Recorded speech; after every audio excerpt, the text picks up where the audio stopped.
Hey, hosts, we're so excited that you are leading and a part of life groups at Woodlands Church.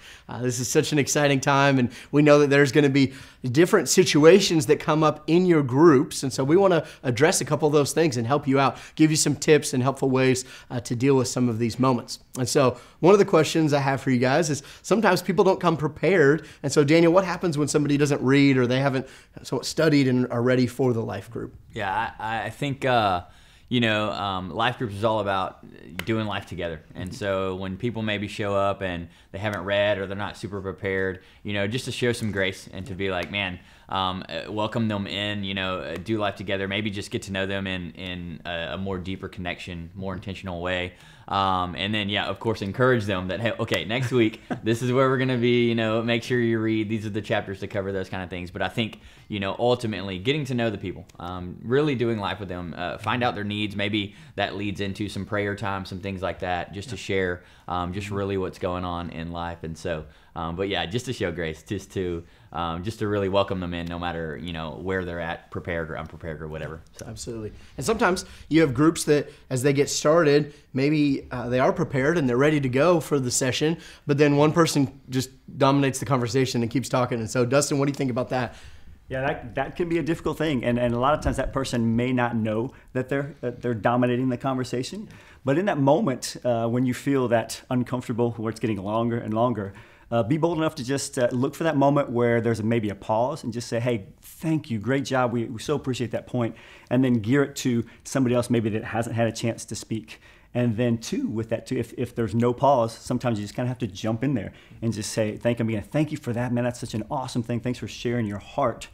And then again, veer it to allow everybody else to speak in that. And then too, that might be an opportunity, if that continues, is to have a conversation with them about it. Maybe grab a coffee afterwards or something, because this is what, again, it's about doing life together, and socially this person may not even know that they're doing that. And if it's a thing that continues, is, man, get together with them, go grab a coffee and get to know them. Maybe there's a reason that they do that. But again, and being honest with them and just saying, hey, in the moment, it's kind of, I don't know if you've noticed this, but you kind of talk a little long, that kind of thing. And many times, there may be some of that they do know it.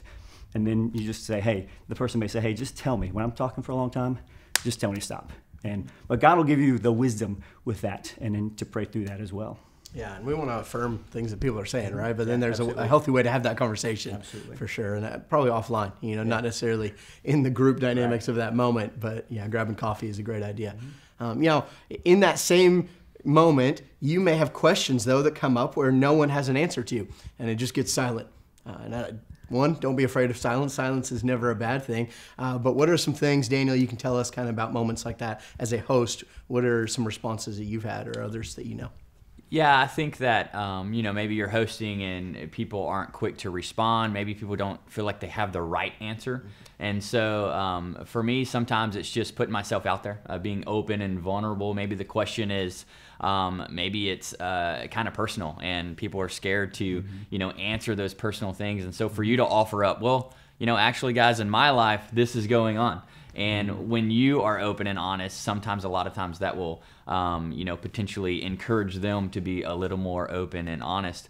Or potentially, something about someone in the group, and maybe to encourage them to say, hey, would you mind sharing? I know that we've been through some things, and maybe putting them on the spot isn't always the best option, but if you know that they're going to be willing to share, or maybe even say, hey, would you be willing to share? I know we've talked about this kind of issue together. Would you mind sharing with the group? And just kind of encouraging, once again, conversation. And it's all about really just being together and showing grace and really just, doing life together, really. Yeah, that's so good.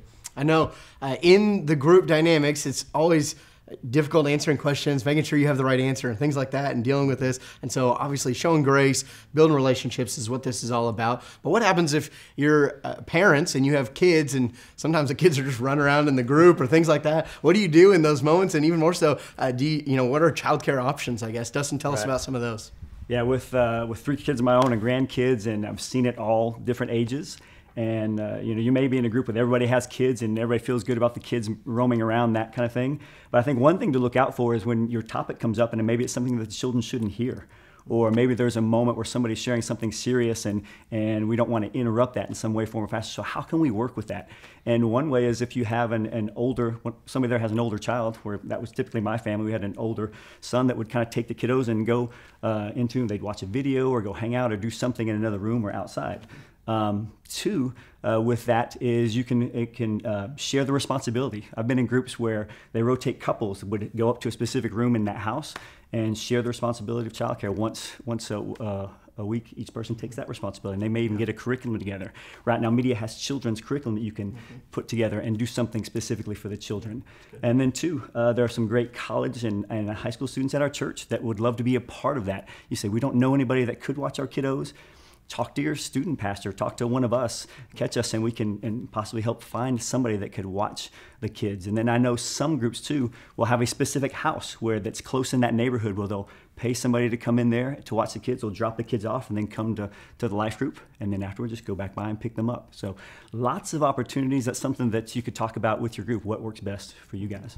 Yeah, absolutely. And if paying for childcare is always an issue, one of the things that we always encourage is go to a place like a Chick-fil-A, and then you can see kids and they can run around and play in an environment, and then you can also have a space where you can meet together as your life group. And so there's some great options, some great ways to be able to connect not only our life groups but then families, and making sure your kids are taken care of.